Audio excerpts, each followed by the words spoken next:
One day I'm going to come outside and I'm not going to see this anymore. They've been geoengineering for a really long time, much longer than they have admitted to anybody, much longer than you realise. And if you haven't noticed already, they have changed the weather everywhere. Tenerife is no longer Tenerife. You can't count on the weather anymore. Spain is no longer Spain. Portugal is no longer Portugal as far as the weather's concerned. And the UK has had terrible weather for as long as I can remember. But, yeah. So, I don't know about you, but I never gave any permission anywhere to anyone to alter the weather. The unbelievable arrogance of people thinking that they can mess with something that they never designed.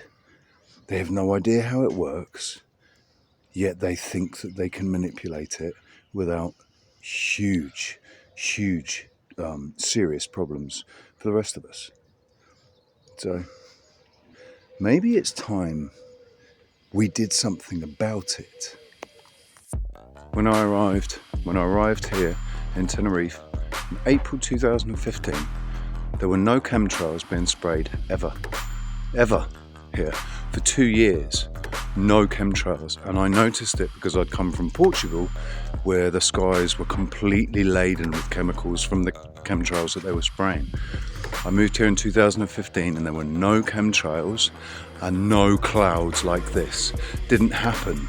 We had perfect weather every day, pretty much, all year round. There were no seasons, it never got cold, never went below 18 degrees, never got too hot, never got cold.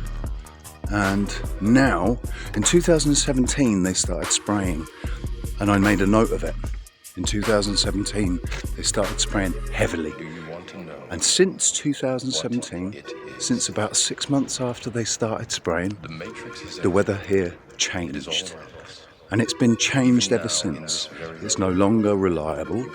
It gets cold. It's wet. It's damp. It's incredibly damp here now. Never used to be damp. Damp is an issue for me. I notice when it's damp almost instantly because it gets into my bones, which have been severely damaged through my life. So I know when it's damp, and I know that when I got here in 2015 it was never damp. Since they started spraying in 2017, damp all the time. So they've screwed our weather.